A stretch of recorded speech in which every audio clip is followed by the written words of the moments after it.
आज एक नए भारत का दर्शन होता है।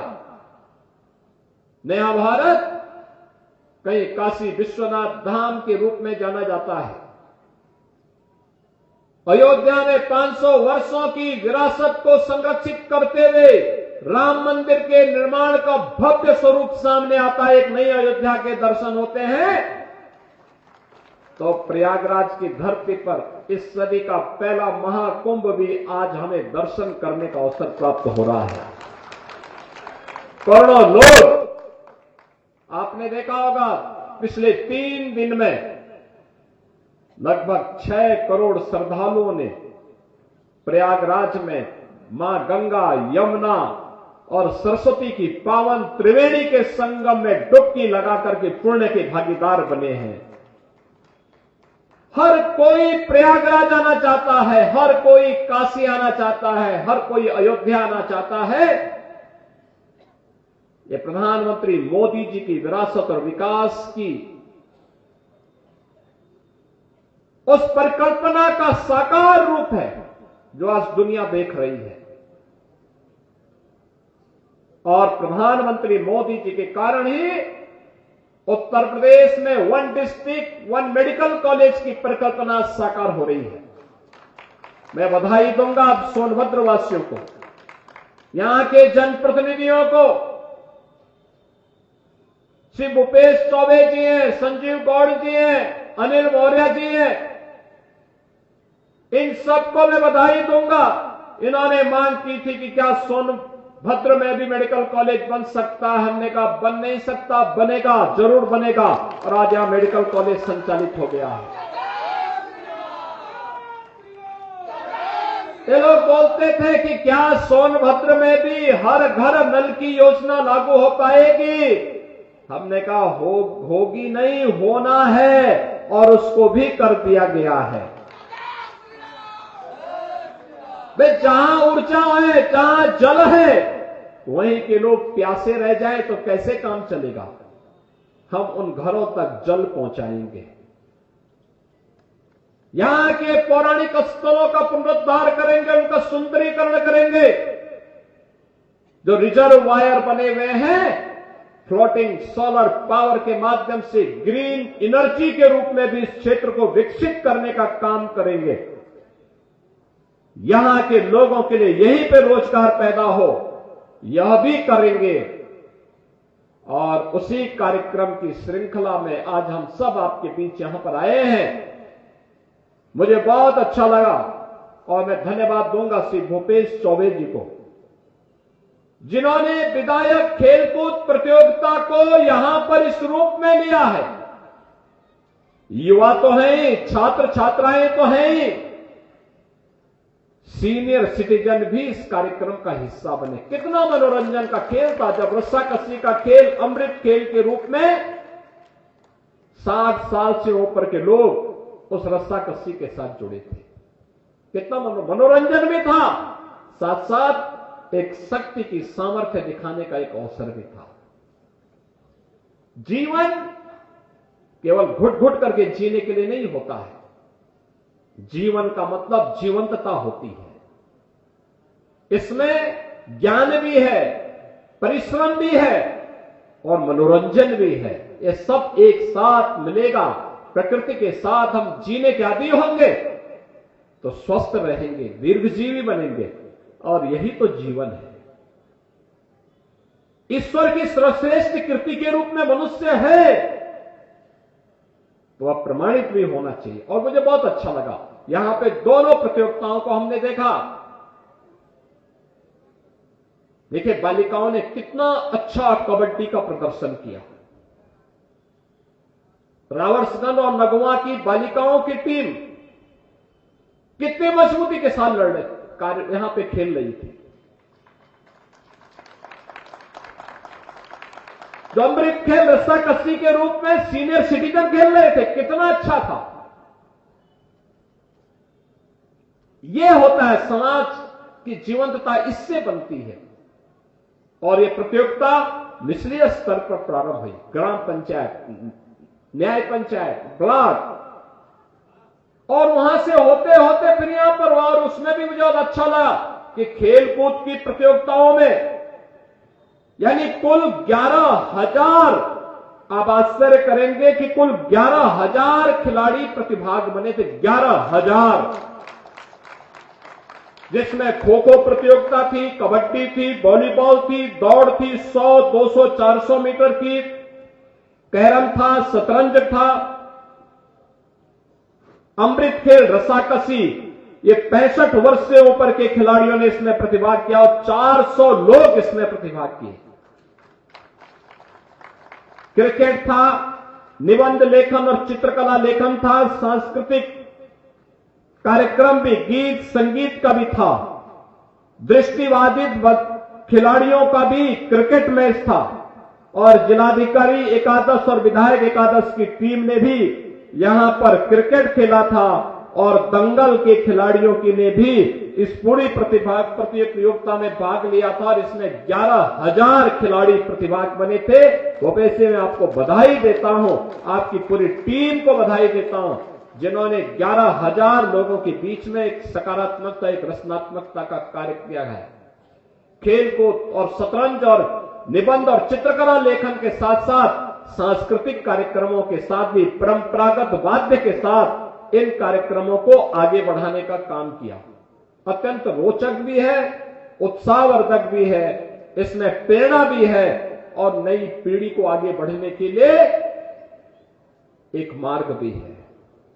खो खो में अलका कुमारी ने के नेतृत्व की टीम ने विजयी बनकर के प्रतियोगिता जीती। बालिका में सोनू ने, कैरम में सुप्रिया सिंह ने, शतरंज में आयुष सिंह ने,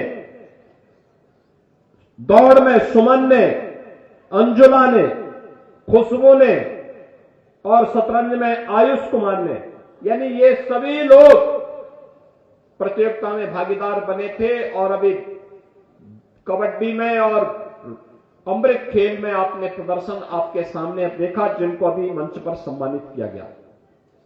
ये जनपद तो हमारे लिए अत्यंत महत्वपूर्ण है। जब मैं किसी जनपद में जाता हूं, महिला स्वयंसेवी समूह के स्टॉल देखता हूं और मैं देखता हूं कि सोनभद्र की टीम, यहां की महिला स्वयंसेवी समूह के द्वारा बकरी के दूध से उन्होंने एक नया सोप बनाया है। यानी यहां सोनभद्र के नाम पे सोन और सौप का मतलब साबुन, बकरी के दूध से साबुन बनाया है। यहां की जनजातीय समुदाय से जुड़ी हुई महिलाओं ने इन कार्यक्रमों के साथ वे जुड़ी हैं और भी अन्य तमाम कार्यक्रम यहां पर रचनात्मक तरीके से आगे बढ़ रहे हैं।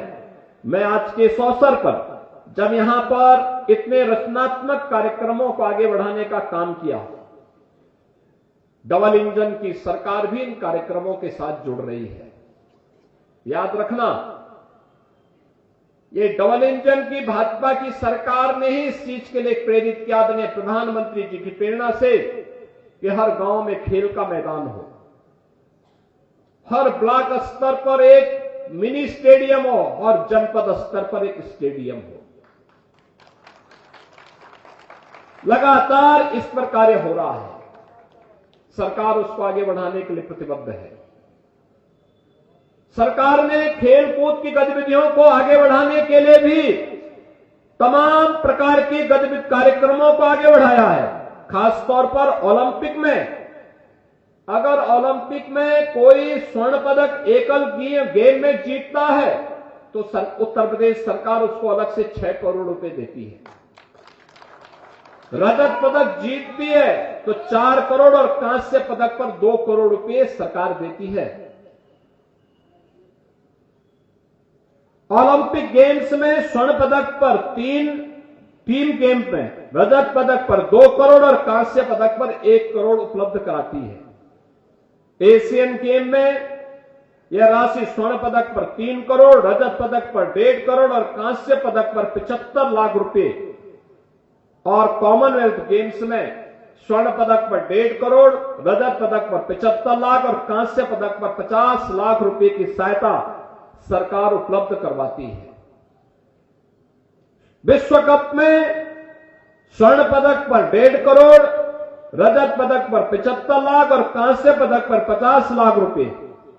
और ओलंपिक में प्रदेश का कोई खिलाड़ी प्रतिभाग करता है तो उसे 10 लाख रुपए उस खिलाड़ी को हम राज्य सरकार के द्वारा वहां पर प्रतिभाग करने के लिए प्रोत्साहन सहयोग देते हैं। कॉमनवेल्थ, एशियन गेम्स, विश्व चैंपियनशिप में 5-5 लाख रुपए की सहायता हम खिलाड़ी को अलग से देते हैं।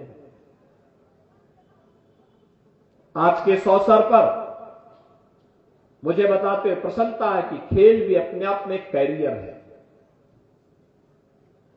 जो खिलाड़ी इन प्रतियोगिताओं में सफलता पूर्वक आगे बढ़ते हैं, हम उन खिलाड़ियों को फिर सम्मानित करते हैं, सरकारी नौकरी में भी जगह देते हैं। ओलंपिक में जीतने वाले खिलाड़ियों को, एशियाड और कॉमनवेल्थ में मेडल जीतने वाले खिलाड़ियों को हम लोग, या वर्ल्ड चैंपियनशिप में सरकार उन्हें मेडल जीतने पर सरकारी नौकरी भी देती है। आपने देखा होगा ललित उपाध्याय ओलंपिक में भारतीय हॉकी टीम के सदस्य थे, हमने उसको मेडल जीतने पर डिप्टी एसपी का पद सीधे दिया। राजकुमार पाल भारतीय हॉकी टीम के सदस्य, ओलंपिक में मेडल जीता टीम ने, हमने उसको डिप्टी एसपी का पद सीधे दिया। ऐसे ही कई खिलाड़ियों को हम लोगों ने इन पदों के साथ जोड़ा है और अब तक हम 500 से अधिक खिलाड़ियों को उत्तर प्रदेश पुलिस, खेल विभाग और अन्य तमाम विभागों में सरकारी नौकरी दे चुके हैं। इसके अलावा सरकार ने अर्जुन पुरस्कार, द्रोणाचार्य पुरस्कार, मेजर ध्यानचंद पुरस्कार, खेल रत्न पुरस्कार या खेल के क्षेत्र में पद्म पुरस्कार से सम्मानित होने वाले खिलाड़ियों को 20,000 रुपए प्रति माह हम उसे वित्तीय सहायता भी प्रदान करते हैं। वृद्ध, अशक्त और विकलांगग्रस्त राज्य खिलाड़ियों को 4,000 रुपए, राष्ट्रीय स्तर के खिलाड़ी को 6,000 रुपए और अंतर्राष्ट्रीय स्तर के खिलाड़ी को 10,000 रुपए प्रति माह वित्तीय सहायता भी सरकार देती है।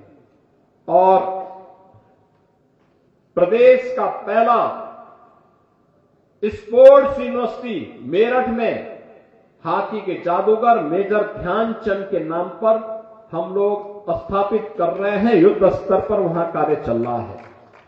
बहनों और भाइयों, मुझे बताते हुए प्रसन्नता है कि सोनभद्र जनपद में हर घर नल योजना में से 3,951 घरों को कनेक्शन के सापेक्ष अब तक 2,53,537 घरों को, यानी 81% घरों को हम कनेक्शन का कार्य पूरा कर चुके हैं और युद्ध स्तर पर इस कार्यक्रम को आगे बढ़ाया जा रहा है। कनहर सिंचाई परियोजना का निर्माण 3,394 करोड़ रुपए की लागत से कराया जा रहा है और परियोजना के जनपद सोनभद्र के दुग्धी ओबरा के 108 गांवों के लगभग 50,000 से अधिक कृषक परिवारों की 35,000 हेक्टेयर से अधिक भूमि को सिंचाई की अतिरिक्त सुविधा भी इससे प्राप्त होगी। और मुझे यह भी बताते हुए प्रसन्नता है कि जब मैं पिछली बार आया था, यहां पर संजय गौड़ और यहां के हमारे जनप्रतिनिधियों ने कहा था कि वनाधिकार अधिनियम के अंतर्गत अनुसूचित जाति जनजाति के निवासियों को यहां पर पट्टा वितरण की कार्रवाई को और खतौनी वितरण की कार्रवाई को, तो मुझे बताते हुए प्रसन्नता कि 16,000 से अधिक पट्टों को अब तक यहां पर वितरण करने का कार्य भी संपन्न किया जा चुका है। इसके अलावा सरकार की अन्य तमाम योजनाओं का लाभ यहां उपलब्ध करवाया जा रहा है, चाहे वह किसान दुर्घटना बीमा योजना हो, किसान क्रेडिट कार्ड हो, किसान सम्मान निधि हो या फिर अन्य तमाम प्रकार की योजनाओं के बीच धरती आबा जनजातीय ग्राम उत्कर्ष अभियान, प्रधानमंत्री जनजातीय उन्नत ग्राम अभियान के अंतर्गत भी जनजातीय बाहुल्य गांवों को विभिन्न आधारभूत सुविधाओं से संतृप्त करने का काम किया जा रहा है। और मुझे तो प्रसन्नता है कि अकेले सोनभद्र जनपद की 176 गांवों को इसके लिए चयन किया गया है और इसमें अनुसूचित जनजाति के छात्र छात्राओं के लिए पीपरखाड़ कोन में एकलव्य मॉडल आवासीय विद्यालय का निर्माण भी कराया गया है। अन्य ब्लॉकों को भी इसके लिए चयन की प्रक्रिया के साथ जोड़ने का काम चल रहा है। बहनों और भाइयों, मुझे प्रसन्नता है कि अब सोनभद्र तेजी के साथ विकास की प्रक्रिया के साथ जुड़ रहा है। यहां पर ग्लोबल इन्वेस्टर समिट में भी काफी बड़े पैमाने पर लोगों ने यहां पर रोजगार की, यहां पे 1,97,000 करोड़ रुपए के निवेश यहां के लिए अकेले यानी 1,97,000 करोड़ रुपए के निवेश के प्रस्ताव सोनभद्र जनपद के लिए आए हैं। अगर ये सभी इंप्लीमेंट हो गए तो मान के चलिए कि 40,000 नौजवानों को नौकरी मिलेगी इससे। ये सभी कार्यक्रम यहां पर आगे बढ़ाने के काम हो रहे हैं। सरकार के द्वारा तमाम अन्य उपयोगी कार्यक्रम यहां पर आगे बढ़ाए गए हैं। मुझे विश्वास है कि सरकार जिस मंशा के साथ इन कार्यक्रमों को आगे बढ़ाने का कार्य कर रही है, वह सोनभद्र को ऊर्जा के साथ साथ सर्वांगीण विकास के मार्ग पर आगे बढ़ा करके न केवल यहां के सर्वांगीण विकास का बल्कि अनुसूचित जाति और हमारे जनजातीय समुदायों को विकास और सर्वांगीण विकास की मुख्य धारा के साथ जोड़ने में जनपद सफल होगा। आज का एक कार्यक्रम विधायक खेलकूद प्रतियोगिता का एक कार्यक्रम, मैं चाहूंगा कि अन्य विधानसभाओं में भी इसी प्रकार के कार्यक्रम ब्लॉक, न्याय पंचायत, ब्लॉक और फिर विधानसभा स्तर पर करके फिर इनमें से जिले स्तर पर भी एक कार्यक्रम होने चाहिए और उनका सम्मान जिले का महोत्सव जब हो उस महोत्सव में उनका किया जाना चाहिए। हर तबके का होना चाहिए, क्या बच्चों का, क्या युवाओं का, क्या अधेड़ उम्र के लोगों का, क्या बुजुर्गों का, क्या पुरुषों का, क्या महिलाओं का, सभी को जोड़ा जाना चाहिए। तब एक समग्रता उसमें दिखेगी और प्रयास होना चाहिए कि जो प्रतिभा है जिन खिलाड़ियों में उसको आगे बढ़ाने के लिए अगर जूते मोजे नहीं, ट्रैक सूट नहीं, तो यहां पे तमाम संस्थाएं काम कर रही है। उनसे कहना चाहिए कि सीएसआर का पैसा उन बच्चों के लिए जूते मोजे लेने के लिए, ट्रैक सूट खरीदने के लिए उसका उपयोग किया जाना चाहिए। स्टेडियम और मिनी स्टेडियम बनाने के लिए सरकार पैसा दे रही है। सीएसआर के मत से भी हमें इसको सहयोग लेकर के और अच्छी खेल की सुविधाएं, अच्छे स्कूल, अच्छे स्वास्थ्य की सुविधा, हर प्रकार की सुविधा से संपन्न इस पूरे क्षेत्र को करने के लिए आगे बढ़ना होगा। मुझे बहुत प्रसन्नता है कि आज ये कार्यक्रम इतना अच्छा यहां पे मुझे लगा और मैं चाहूंगा कि न केवल यहां के अन्य मान्य विधायकगण बल्कि प्रदेश भर के सभी मान्य विधायकगण इस प्रकार के कार्यक्रमों को आगे बढ़ाएंगे तो मान के चलिए कि अकेले उत्तर प्रदेश में हम 4 लाख खिलाड़ियों की एक भारी भरकम फौज खड़ी कर देंगे, 4 लाख से अधिक खिलाड़ियों का। बहनों और भाइयों, एक अच्छा प्रयास है। भूपेश जी, मैं आपको और आपकी पूरी टीम को इसके लिए बधाई देता हूं। जिला प्रशासन ने इस पूरे कार्यक्रम में सहभागी बनकर के इसको और रोचक बनाने में योगदान दिया है। उस पूरी टीम को भी धन्यवाद देता हूं और विश्वास करूंगा कि सोनभद्र जनपद विकास के नित नए प्रतिमान को स्थापित करते हुए नई ऊंचाइयों को प्राप्त करेगा। आप सबके लिए प्रतिभाग करने वाले खिलाड़ियों का अभिनंदन, जिन्होंने पदक जीते हैं उनको बधाई, जो विजेता नहीं उपविजेता बने हैं उन्होंने अच्छा खेला है, लेकिन अगली बार उससे भी बेहतर करने की दिशा में आगे बढ़ेंगे। इस विश्वास के साथ आप सबको मैं इस अवसर पर एक बार फिर से इस प्रतियोगिता में भागीदार बनने के लिए प्रतिभागी टीम, दर्शक, रेफरी और उससे जुड़े हुए जितने भी ऑफिशियल्स हैं, इन सबको भी मैं हृदय से बधाई देते हुए आप सबको महाकुंभ का आयोजन प्रयागराज की धरती पे हो रहा है, इसके लिए भी हृदय से बधाई देता हूं और प्रयागराज त्रिवेणी में स्नान करने के लिए आप जरूर जाएंगे। आपके प्रति मेरी मंगल में शुभकामनाएं। धन्यवाद। जय हिंद।